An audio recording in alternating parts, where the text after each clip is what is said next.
toi, d'après le monde de Vous t'as pas fait Etienne, tu sais, regarde.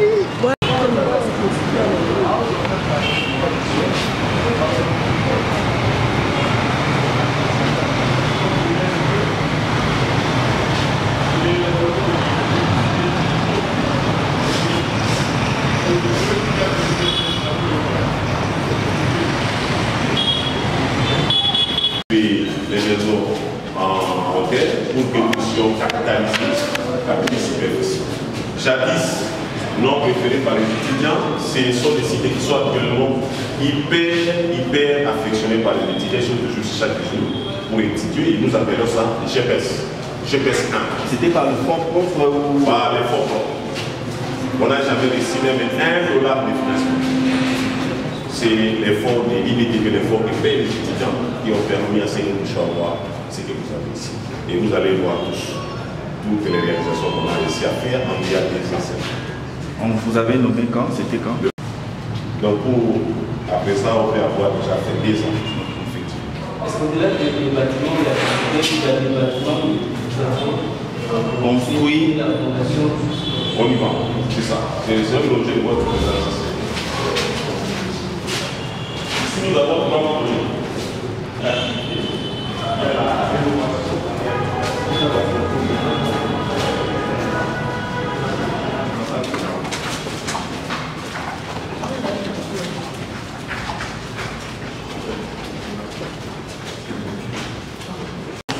la plus préférée, maintenant, c'est l'activité ici, les activités culturelles, les activités festives, les travaux, n'est-ce pas, passer le bon moment. Nous sommes toujours intéressés à prendre avec vous des photos dans cette salle. Et c'est comme ça que je vous convie à une photo de famille ici dans notre salle, parce que nous sommes en train d'alimenter notre palmarès de musique. Permettez, pour construire cela, ça vous a coûté combien? Je n'ai pas les chiffres par cœur, mais ça peut avoisiner 200 000 et quelque chose. Et ça fait combien de temps pour que cela puisse finir? Oh, on a travaillé ici comme des fous. Hein. Ça n'a pas pris une année, hein. C'était vraiment des travaux accélérés. Et nous les faisions en fonction des recettes des étudiants. Quand les étudiants payent, on accélère les travaux. Quand les étudiants payent, et puis nous avançons avec les travaux. Je vais vous donner les images de la genèse de cette facilité. Ici, il y avait seulement, quand on est venu, il y avait un bas des colonnes au rapport avec la particularité qualifiée manque là-bas. C'est ce qu'on a valorisé pour pas permettre la visibilité de l'établissement. Et ça nous permet aussi, non seulement d'accueillir les invités du ça nous permet aussi d'enseigner ici, comme moi-même j'enseigne ici. Et puis ça se passe très bien. Étant une institution de construction, est-ce que lors des différentes constructions des bâtiments, est-ce qu'il y a aussi la participation des étudiants? Et c'est une question pertinente. C'est ce qui fait la différence avec tous les établissements de la ville. Étant une école d'ingénieurs, les travaux ont été effectués essentiellement avec la main-d'œuvre estudiantine. On a la série d'étudiants, on faisait des petites compensations, on fait des travaux et ils vont à la caisse pour dire écoutez, il y a moyen quand même de comprendre, j'ai déjà payé et puis ça se passe. Et c'est ce qui fait que si vous venez chez nous, dans cet arrêt-là, on a fait beaucoup de travaux qui ont fait parler non seulement la ville et aussi la République, et nous avons été soupçonnés d'avoir ici des financements cachés. Tout simplement, ce secret-là est rare à beaucoup d'établissements de la finance universitaire. Valoriser la vie universitaire. Mais à l'INEKIS, par exemple, l'Université de Kisangani, à l'IEC Kisangani, à l'ISTEM, ils sont en train de travailler avec les entreprises. Vous savez, avec les entreprises, il y a toujours un coefficient de facturation qui semble être plus élevé que la main-d'œuvre locale. Donc nous, on a fait ce qu'on appelle les travaux en régie par rapport aux passations des marchés. Nous avons valorisé les ressources propres pour avoir les infrastructures que nous avons. Donc le gouvernement provincial n'a contribué à rien? Le gouvernement provincial n'a contribué à rien. Au contraire, la route que vous voyez là bétonnée, c'est une initiative de la conception de notre bureau d'études qu'on appelle IBTV Engineering. Donc nous avons fait la conception. Quand on a lancé les marchés, c'est l'OVNI qui nous a rappelé les marchés avec les mêmes. Donc nous avons travaillé comme des enfants orphelins, mais en faisant seulement la bonne gouvernance avec les peu des moyens à notre possession. Ce qui permet. On peut faire la photo.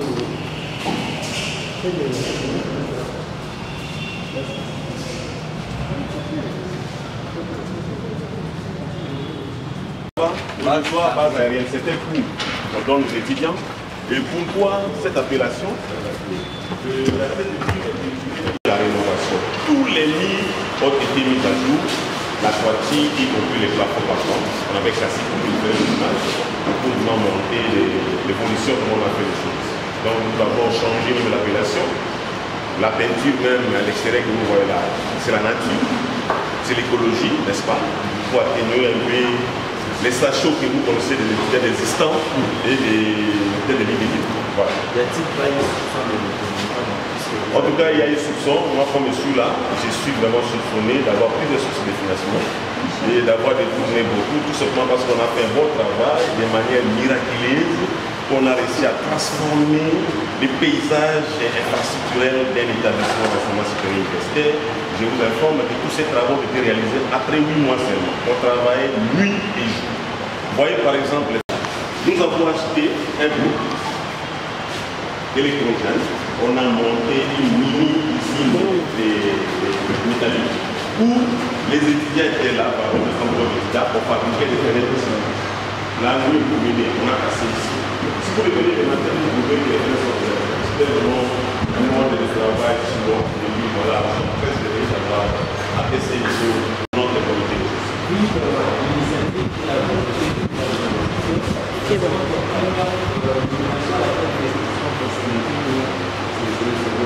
Et en tout cas, être chef d'établissement c'était la première. On sait que les sites mondiales, la Banque africaine de développement, le PNI, le Suivi Consultat, même comme le SUDG, le Suivi Consultat dans les organisations internationales, comme l'Union européenne, ça m'a un peu beaucoup façonné. Et aussi au-delà de ça, j'ai fait mon PhD en Belgique. J'ai vu beaucoup d'universités pendant 8 ans que j'ai passé là-bas. Donc j'ai des dettes hospitalisées. J'affectionne vraiment ce que j'ai envoyé là-bas. Et à chaque jour que je dors, j'ai toujours envie de faire mieux les choses. Voilà, c'est ça. C'est un peu cette ambiance-là qu'on a vécu à l'étranger, qui nous a un peu transformé.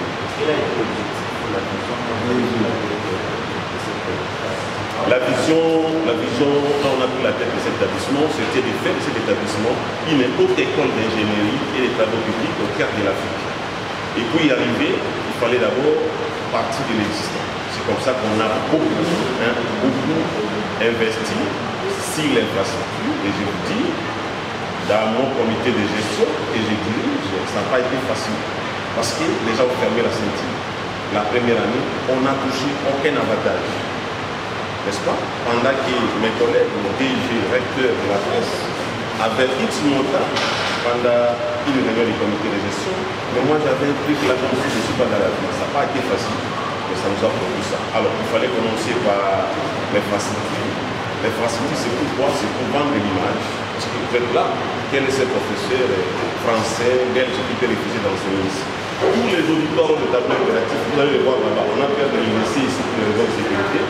Tous les auditeurs ont des vidéos projectées. Vous verrez qu'on n'enseigne pas ici de manière vraiment ancienne. Tous les enseignements sont projetés. Alors, on a réussi à faire ça. Ça nous permet aujourd'hui de se lancer dans l'évolution. Nous sommes en train de vouloir migrer vers une autre école d'ingénierie. Pas seulement pour notre satisfaction, c'est pour la visibilité et la lisibilité internationale. Si vous allez, par exemple, ensuite vous allez en Fribourg, en Suisse, j'ai dit je suis directeur de l'IBTB. On ne peut pas parler, l'IBTB ça dit quoi? Mais si c'était haute école, n'est-ce pas, d'ingénierie, c'est une nomenclature internationale. C'est comme ça que nous allons nous battre avec l'actuel ministre. Les projets étaient déjà initiés avec le ministre sortante pour migrer vers ces niveaux-là. Mais il y a un problème, lequel la formation, notre vision en cause de l'établissement, c'est la relève académique. Nous devons former, nous avons une pépinière avec beaucoup de jeunes assistants intelligents et nous sommes vraiment résolus de les former d'ici 3-4 ans, qui est de maîtrise et de docteurs en thèse. Comme ça, nous allons nous satisfaire par rapport à notre formation de l'agence. Regardez l'auditoire, on appelle ça quoi? Résistance des matériaux. C'est un cours enseigné ici. Ce sont des noms interactifs. On a conditionné, il y a un mixeur parce que nous avons les étudiants bruyants. C'est pas facile pour enseigner sans micro ici. Il faut toujours utiliser les microphones pour que les choses soient bien enseignées. Donc, c'est dans la vague des travaux qu'on a réalisés. durant la période que je vous ai connue. Ici, c'est la résistance des matériaux. On n'a pas seulement changé les bâtiments, on a aussi changé les appellations. C'est pour étudier la révolution, n'est-ce pas? La révolution durable et le chef des études. Oui, l'appellation, c'était seulement l'auditoire. On appelle ça auditoire BDP. On appelle ça aujourd'hui. Merci. Bonjour. Ah, c'est ça, c'est là.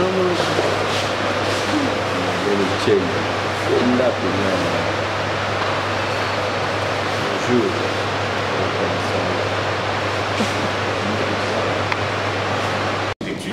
C'est comme ça même qu'on vient de déposer le bénédiction, l'étape que les architectes, parce qu'on a maintenant une nouvelle orientation d'architecture. Nous allons équiper par-ci par-là, la semaine prochaine ce sera déjà plein. Et les étudiants seront capables de concilier la théorie à la pratique. Et puis ça nous permettra de se rassurer sur le profit des sorties de nos apprenants. Alors, nous allons faire un peu une montée. Voilà le matériau. Donc ici, c'est vraiment et les étudiants travaillent bien ici. Il y a une connexion Internet qui vient là de fréquences différentes. Puis les choses évoluent. N'y a-t-il pas une salle informatique Nous y arrivons. On va monter. On a une salle numérique intelligente et connectée à Paris où nous avons accès aux ressources documentaires illimitées. Quelle info, quelle science à Paris. Donc ça marche très bien. La bibliothèque, c'est juste pour les étudiants ou même... C'est pour tout le monde. C'est quoi la connexion? La connexion que nous utilisons sont des connexions vraiment basiques, avec les réseaux de télécommunications, comme Orange, Vodacom, comme maintenant on combine Orange et Vodacom, et RTL, qu'à l'autre écoute, on essaie de se connecter dans notre face. Si vous avez des solutions intelligentes, n'hésitez pas à nous les apporter parce que c'est vraiment un véritable problème ici. Y a-t-il conditions pour accéder à la bibliothèque? Il y a un prix, non? Il y a un prix pour les externes et pour les internes. Les étudiants, il faut seulement payer avant la paie.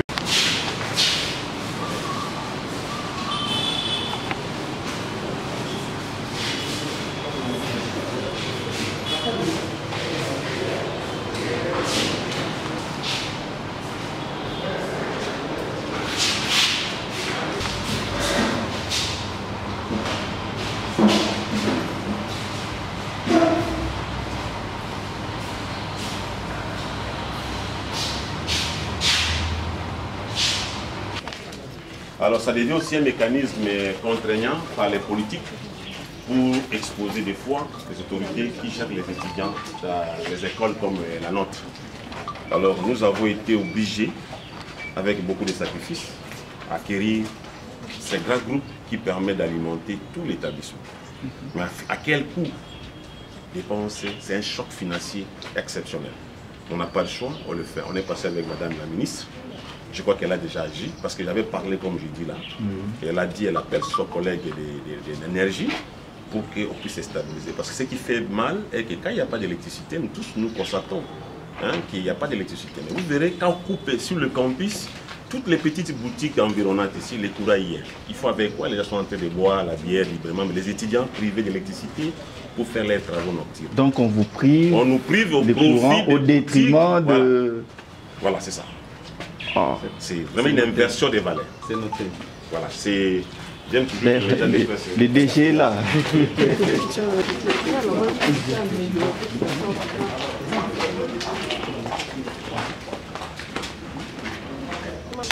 Difficile.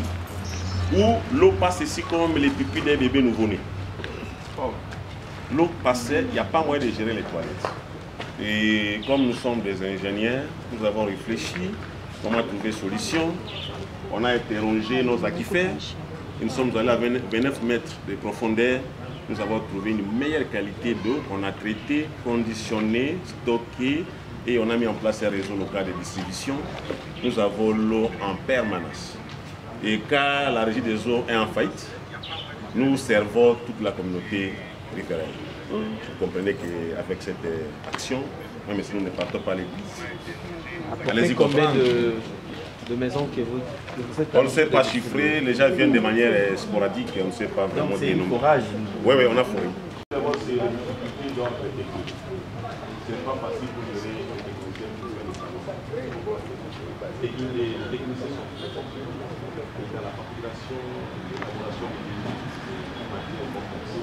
Pour de difficultés, l'externalité de la monnaie. Les étudiants payaient le prêt académique en monnaie locale. Mais les achats, les matériaux, ça se fait en dollars. Ça n'a pas été facile. Et ce qui nous a sauvés, c'était seulement l'approche des travaux en régie. Le fait d'avoir valorisé nos ressources propres, ça nous a avantagé. Ce qui fait que, comme j'ai parlé là, les autres établissements ont des infrastructures encore non achevées parce que les entreprises tiennent compte de la hausse, n'est-ce pas, et baisse des dollars. C'est vraiment les contraintes. Et autre chose aussi, l'approvisionnement en matériaux, ça n'a pas été facile. À part ça, il y a beaucoup de contraintes. Les matériaux doivent venir d'où? Les matériaux proviennent des kilomètres, hein, parce qu'avec l'extension urbaine, certains sites qui étaient comme les sites d'approvisionnement des matériaux et matériels deviennent maintenant des résidences. Okay. Hein, ça devient un peu équilibré. Comme moi j'ai ma ferme au PK 32 route Itour, RN4, j'ai des moellons là-bas. Aujourd'hui, je ne suis pas encore consulté, mais avec la régression urbaine, je serai un grand fournisseur de matériaux, de moellons, de sable avec l'État. 5 cas, c'est beaucoup. Et quelle est la superficie La superficie, je ne le sais pas par cœur, mais je crois que quand on sera au bureau, vous allez y accéder. Il y a même des cartes là-bas. Voilà. Autre chose réalisée, pour faire attention ici, on est au chantier. Si vous devez nous mettre des minutes, des chantiers. Pour avoir accès au niveau d'espace supérieur pour choisir la filière, il faut passer par ici pour étudier les fondamentaux de l'ingénieur, notamment la physique, la mathématique, la trigonométrie, etc. C'est ici. Aujourd'hui, vous avez combien d'étudiants ici? Ici, ils ont voisin les 1000 ici. Donc, ça suffit pour Oui, bon, préparatoire B, préparatoire C, hein, pour améliorer les ratios enseignants après. C'est comme ça que ça nous permet de faire mieux les choses. Quand ils sont nombreux ici, vous êtes là, c'est pas facile. Pour les enseigner, il faut vraiment être un communicant. Il faut aussi avoir la personnalité, parce que vous allez enseigner, vous êtes en train de jouer la musique là, c'est pas facile. Mais avec cette segmentation, on est vraiment dans les bons, avec la composante estudiantine dans la formation de préparateur. Merci. Et une information supplémentaire, l'auditeur apporte mon nom si vous voulez aller. Même si on ira placer demain, les aides ne vont pas. Merci beaucoup. On rentre maintenant dans la salle de nuit.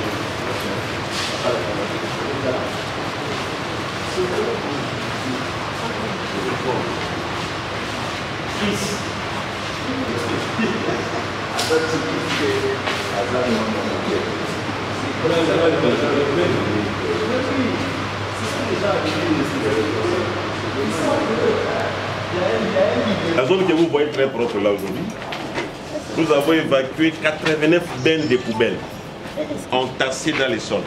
Les puits perdus alors. Et en conséquence, il y avait des matières fécales qui passaient par les auditoires. On a essayé de récupérer ces déchets. Le SGD qui est là, il était en train de prendre ça pour déverser au niveau des quartiers à venir qui avaient des nids de poules de gauche à droite. Et aujourd'hui, si vous voyez la fertilité des amarades là, c'est une conséquence de l'engrais flamand. Parce que notre matière fécale, c'est une richesse pour les plantes. C'est comme ça que vous voyez, nous mangeons les légumes, mais il y a assimilation provenant de nos matières.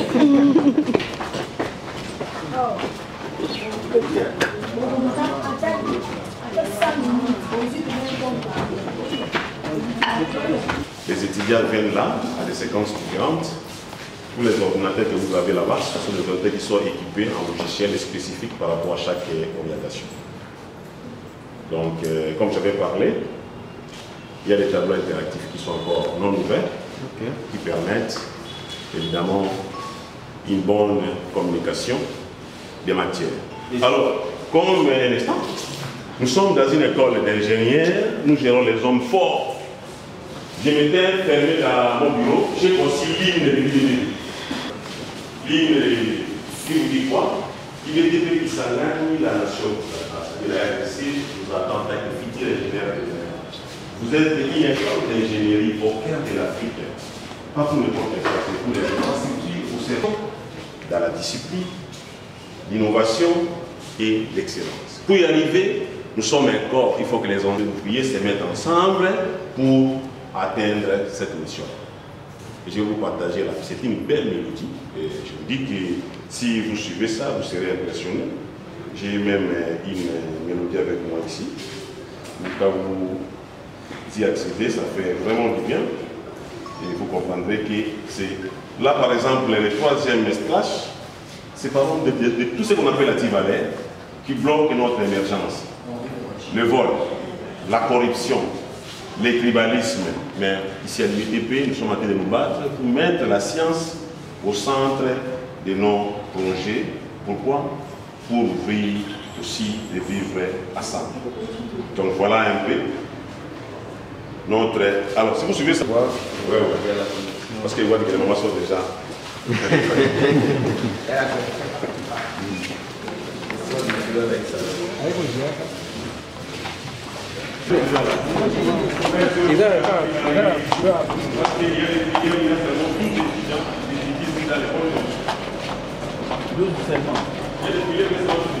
Ce bloc ici gère la filière de notre programme.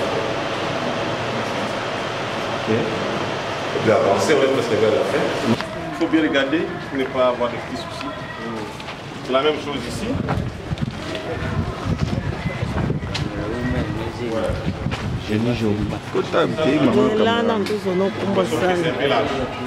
On avait cassé, on a refait.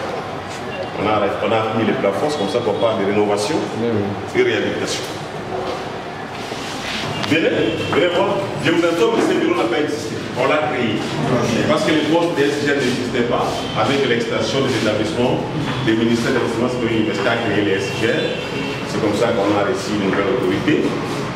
Et le fil d'abord administratif, elle a été élevé. Nous aussi, on a créé, là on nous a trouvé. Voilà. Comme il est là. Voilà. Nous nous sentons très honorés d'avoir créé des conditions que vous voyez là. Et que vous serez non... Donc ça n'existait pas avant. Non, ça n'existait pas, on a créé. Et les sols là, vous pouvez tenir comme ça, c'était pas comme ça. On a créé ça et les choses évoluent très bien. Waouh. Merci beaucoup.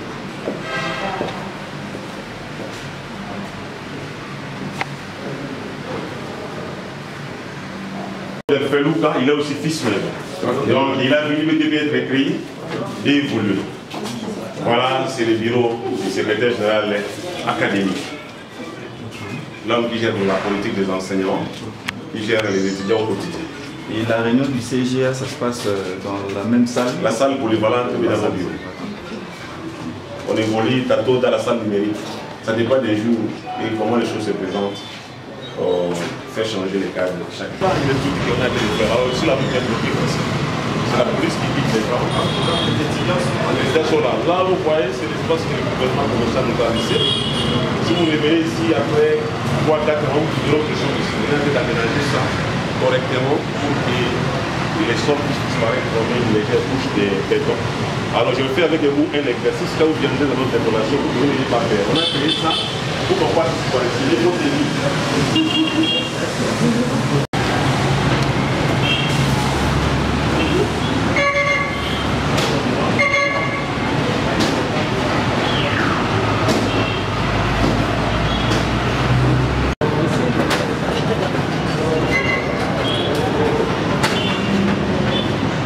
Des travaux que vous voyez là. La partie bétonnée ici de la route, car les compacteurs le sol, et ça a créé des déficits que vous voyez là. Le gouvernement provincial a promis de résoudre ces problèmes. Mais nous attendons et on fait confiance que ça sera réellement résolu. Et ça porte le nom d'un ancien DG aussi qui nous a précédé, professeur Sengui de Réseau. Oui, dans la même période. Vous comprenez pourquoi il y a des suspicions en matière financière. Non, nous demandons le DG.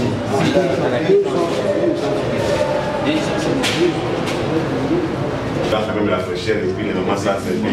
Voilà. Ouais. Alors, nous allons maintenant chez les femmes. L'administration des financières. La dame est là. C'est la directrice, elle est là. On a essayé, si vous regardez les travaux, on essaie vraiment de valoriser le budget, ordonnancement, bureau finance, etc. Tous les collaborateurs vont aider. Merci. Alors, nous avons réfléchi sur sa valorisation et c'était vraiment, je vous dis, c'était compliqué. On a transformé ça en notre bloc administratif. Tous les administratifs sont ici. Si nous avançons, c'est le bureau d'assainissement. La propriété que vous voyez à l'IBTP, c'est ça. Et ce sont des responsables? Les responsables de service. Ici, c'est derrière moi, c'est ici, direction des investigations. Ils sont là. Vous voyez là-bas, les sacs là, ce sont les taux de collation de grâce. On a accéléré les nouvelles. Ils sont envie de rester au bureau. Parce qu'on a amélioré sensiblement les conditions de travail. S'il faut propre. Quel match.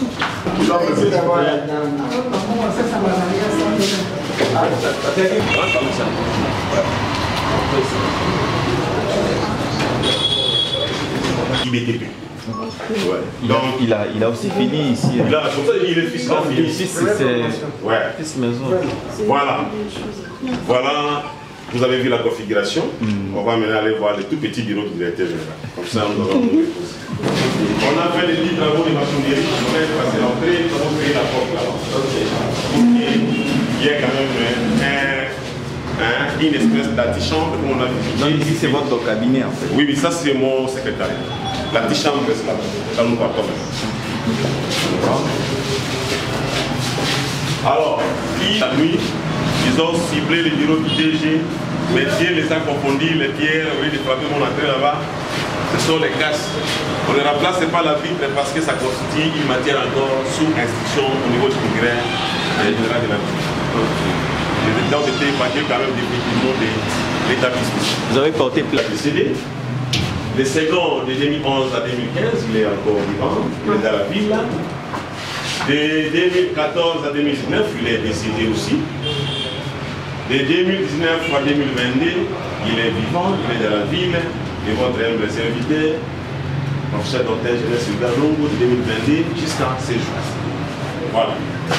Jusqu'au changement. Oui. Ça fait une réponse.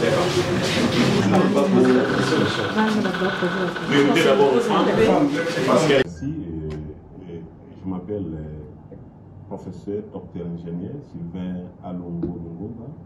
Je suis directeur général de l'Institut du bâtiment et des travaux publics et de Kisangani, IBTP KIS en cible. Oui, nous avons visité le bâtiment, nous avons vu les innovations que vous avez apportées au sein de ce bâtiment. Où est-ce que d'abord, quelles sont les stratégies que vous avez amenées pour arriver jusqu'à ça? Les stratégies sont nombreuses. Premièrement, dès la prise de fonction, l'année académique 2021-2022, j'avais convoqué le conseil de l'Institut. Parce que vous savez, il n'y a rien dans un établissement d'enseignement supérieur universitaire qui dépasse ce qu'on appelle la planification stratégique. Et ces conseils avaient un seul point à l'ordre du jour, l'élaboration de notre plan stratégique. Et j'ai appris que c'était une matière nouvelle pour l'ensemble de la communauté universitaire. J'ai initié aux acteurs universitaires comment on peut élaborer le plan stratégique. Nous avons élaboré notre plan qui contient 5 axes que je vais vous partager. C'est un plan important qui reprend tout ce que nous venons de visiter avec vous. Et dans ces plans, on a défini nos objectifs d'ici l'horizon 2027. Qu'est-ce que nous comptons faire de l'établissement d'ici 2027? C'est comme ça qu'on travaille si vous voulez gérer de manière efficace un établissement d'enseignement supérieur universitaire. Et toutes les actions réalisées sont des actions concertées et planifiées en amont. Au-delà de ça, nous avons essayé de faire une politique qui a ciblé tout le monde. C'est la politique des marmites uniques. Vous savez, au début de chaque année académique, il y a ce qu'on appelle la prévision budgétaire. On avait élaboré notre prévision budgétaire de l'année et nous avons fait une politique de prendre les recettes disponibles, de les mettre ensemble et de regarder sur base de notre plan stratégique quelles sont les priorités, n'est-ce pas, pour l'établissement, afin que nous puissions rencontrer, assoper notre plan d'émergence axé sur la démarche qualité. C'est ce qui a été fait et nous sommes à ce stade à ce jour. Au-delà de ça, nous avons essayé quand même de capitaliser une longue expérience qu'on a acquise à travers les organisations internationales. Il y a plusieurs façons de transformer une entité. Il y a les procédures de passation des marchés, n'est-ce pas, pour certains seuils de financement. Mais ici, comme on avait des petits montants, nous sommes recourus aux fournisseurs locaux et nous avons interrogé la pertinence de notre MDF. On a valorisé les ressources propres. Le grand secret de ces travaux, c'est la valorisation des ressources propres que nous appelons dans les manuels de procédures de passation des marchés et réalisation des travaux en régie. En tout cas, je crois que si les autres collègues pouvaient copier ces modèles, ils peuvent évoluer vers l'émergence. Et je dois vous avouer que nous sommes la référence de tous les travaux que vous voyez dans la ville de Kisangani. Si vous voyez la peinture dans un établissement, l'origine c'est ici. Nous avons révolutionné positivement les établissements d'enseignement supérieur universitaire dans la ville de Kisangani et province de la Tchopo en général. Est-ce que l'UBTP aujourd'hui est fier de ces ressuscitants d'ici pour aider peut-être les compatriotes dans les différents domaines de construction, des ingénieurs et non, franchement, l'UBTP est fier. Et si vous arrivez à l'IEC Kisangani, vous verrez les accotements qu'on a réalisés avec les travaux qui sont faits avec les ingénieurs de l'UBTP et même les étudiants qui sont encore à l'UBTP à ce jour, ils sont ceux qui ont réalisé ces travaux. Nous sommes vraiment fiers et nous ne sommes pas satisfaits parce qu'il faut quand même qu'on aille plus loin. Et les travaux de rénovation aujourd'hui sont des travaux axés sur les nouvelles technologies et nous devons tout faire pour améliorer encore les profils de sortie de nos étudiants. C'est comme ça que nous sommes en train de vouloir stabiliser l'aspect infrastructurel, les cadres de formation. Et maintenant, nous sommes en train de nous basculer vers la formation des ressources humaines. Et nous assurons que d'ici là, l'IBTP, même pas avec nous, et avec les autres qui viendront après nous, ça sera une haute école d'ingénierie au cadre de l'Afrique. Vous avez parlé d'une vision d'horizon 2022-2027. Mais qu'est-ce qui va arriver si aujourd'hui l'autorité suprême décide peut-être d'écourter votre mandat d'ici pour vous donner ailleurs? Quelle est la politique que vous allez faire? Question pour vous de scinder un peu cette vision de l'horizon 2022-2027. Et je crois que la politique elle est claire. On venait de tenir le conseil de l'Institut. Et la politique elle est seule de faire d'abord l'évaluation à mi-parcours, le niveau de réalisation, d'exécution du plan stratégique. Et nous venions récemment du conseil, le niveau d'exécution a été satisfaisant. Mais nous avons aussi ressorti les faiblesses, lesquelles faiblesses ont fait objet de recommandations opérationnelles. Et on a attaché à chaque recommandation opérationnelle les responsabilités. Ça, c'est déjà une bonne chose pour celui qui peut venir après moi. Et deuxième chose est que l'outil là que nous avons élaboré, et je vous l'ai dit, c'est un outil hautement stratégique. Nous sommes respectés à l'extérieur du pays. Quand j'ai des réunions en ligne, même quand je suis venu ici, vous êtes là, j'étais en train de parler avec un professeur à l'Université de Fribourg, et il m'a demandé, ils attendent la mise à jour de notre plan stratégique, sur base des réalisations que vous venez de visiter. Qu'avons-nous déjà effectué? Parce que dans le cadre partenarial aussi, on nous attend de l'autre côté pour cristalliser des coopérations interuniversitaires qui favorisent la mobilité internationale des enseignants et des étudiants. Déjà, ces outils sont des outils de travail pour tout celui qui viendra après nous. Autre chose, je vous dis, si vous êtes parti par les plans stratégiques, moi qui vous parle là, même comme nous parlons, on m'annonce que je suis parti, je quitterai avec vous dans la plus grande des choses. Quand on travaille avec un plan stratégique, on n'est pas lié au pouvoir, mais on est lié aux actions. Et si on vous dit, arrêtez-vous là-bas, vous allez dire merci beaucoup, le jour de la remise des reprises, vous informez à votre successeur ce que vous avez fait. C'est un peu l'avantage que nous avons. Et avec cet outil, au-delà de ce que nous venons de visiter, je me sens vraiment honoré d'avoir contribué, d'abord comme un vrai fils de la province, parce que ça aussi, ce sont des questions qui ont alimenté beaucoup de polémiques. Au début, quand j'ai commencé les travaux, les gens n'acceptaient pas que j'étais quelqu'un de cette province. On était toujours tenant comment j'ai cette volonté-là de transformer les choses comme ça. Mais nous nous disons, nous sommes dans les bords et puis on peut avancer. Moi, je vais poser une petite question. Aujourd'hui, vous avez produit combien de licenciés qui sont sur terrain? Mais aussi, pour finir, l'inscription commence d'ici là. Vous aurez peut-être un message à lancer aux Boyomais, pour rejoindre l'UBTP. Oui, nous avons formé est confondu, hein, parce qu'ici on a deux cycles. On a le premier cycle qu'on forme les ingénieurs techniciens et le deuxième cycle qu'on forme les ingénieurs full. Les techniciens et full confondus, on peut dépasser 500 étudiants. Et parce que déjà, si vous regardez les auditoires qui sont les plus peuplés, c'est l'auditoire pour le système LMD, c'est pas 3 ou L3. Ils sont très nombreux, mais dans les orientations différentes. Par rapport à l'inscription, et je vous dis, l'inscription chez nous ici, on ne fait pas publicité, nous refusons plutôt les étudiants depuis que nous sommes là. Actuellement, je reçois les appels, il y a même des étudiants de Kinshasa qui viennent étudier ici. Il y a des conseillers au conseil d'administration, des conseillers au secrétariat général qui, une fois seulement visités comme vous, ils ont fait confiance à la maison, ils envoient les affaires là-bas. Et toute la partie est, Goma, Butembo, Bukavu, partout, Beni, les étudiants viennent ici, Isiro, Équateur. Donc, seulement le fait d'avoir fait des travaux, c'est ça notre marketing. Nous ne sommes pas là pour pour lancer les ordonnances et voir créer l'IBTP dans les réseaux sociaux pour que les étudiants viennent. Non, les étudiants eux-mêmes comprennent et les parents envoyons les affaires là-bas parce qu'il y a l'assurance, il y a la qualité. Pour finir, demain sur le 2 août, il y aura une cérémonie de commémorer les victimes. On a sanctionné la présence de plusieurs membres du gouvernement, un représentant du chef d'État qui sera aussi également pour le représenter. Vous étant que responsable de l'UBTP, que vous gérez IMAS, quel est votre message à la population qui vous reçoit? Oui, le message, c'est un message de consternation, parce que vous savez, quand on parle de la commémoration qui s'organise, je vous avais parlé hier, c'est une ville hospitalière, c'est aussi une ville martyre. Martyr, moi qui vous parle, j'ai risqué la mort. Pendant la guerre de 6 jours, j'ai perdu mon petit frère. Donc, c'est vraiment une journée qui fait mal au cœur. Mon petit frère, j'étais avec lui au campus, il est à l'Égypte, acheté les haricots, en rentrant, et il a fini à préparer, il a dit qu'elles sont prévenues. Et du coup, le débat a commencé, il me dit non, je rentre à la maison. Je lui ai dit reste au campus. Il est parti hier. Donc, c'est comme une journée qui fait très mal. On a perdu notre cher.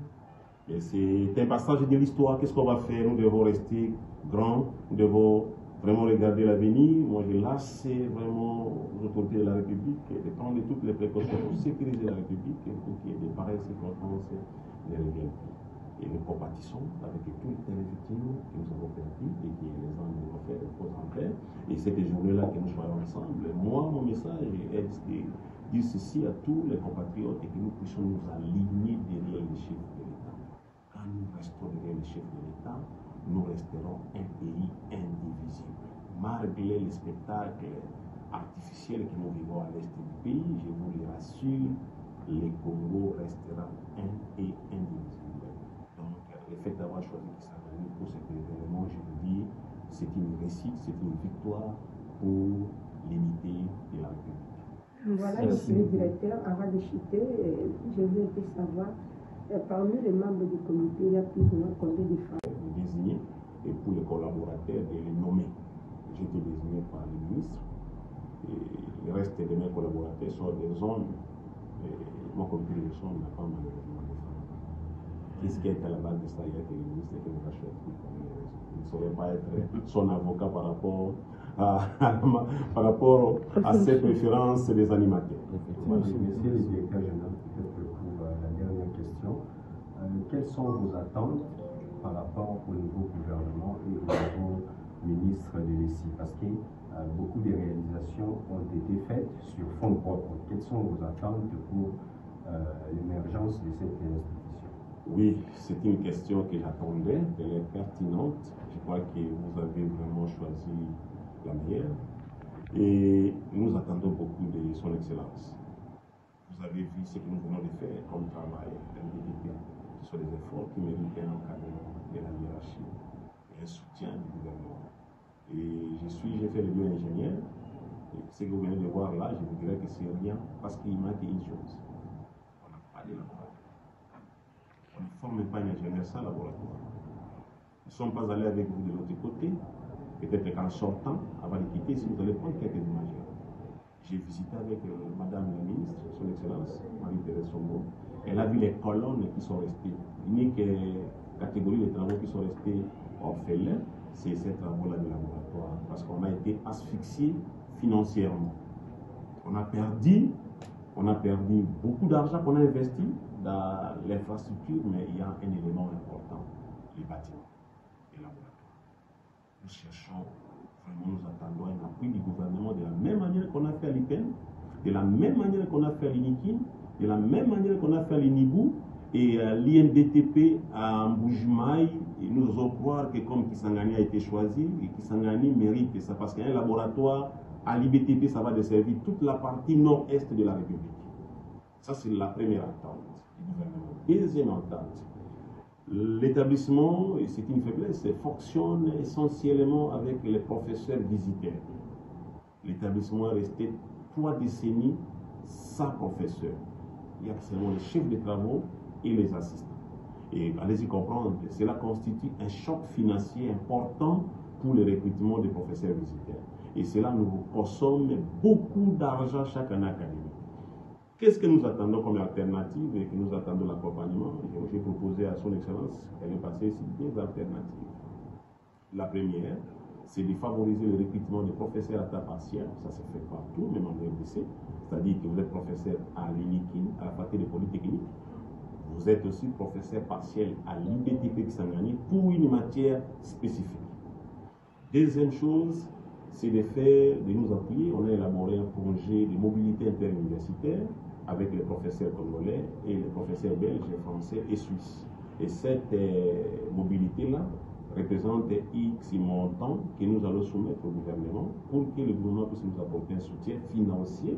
Comme ça, si ces enseignants-là viennent, ils viendront dans un cadre d'un projet précis de mobilité interuniversitaire bilatéraux avec les partenaires européens, où nous avons été partie prenante par rapport aux manifestations d'intérêt. Nous attendons aussi l'accompagnement du gouvernement pour nous donner ces marchés, lesquels marchés prévoient à la fois la formation doctorale et la construction des laboratoires. Et si nous avons ça, aussi, la question soulevée par votre collègue, qu'est-ce que nous faisons pour les inscriptions? Nous sommes débordés. Les infrastructures que nous venons d'éditer ne représentent rien par rapport au nombre des étudiants. Nous avons des effectifs galopants.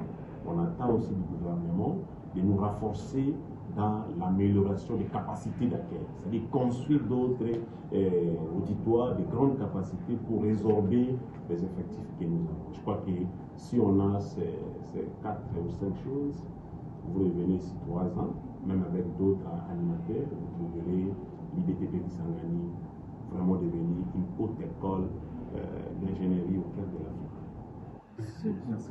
Merci beaucoup.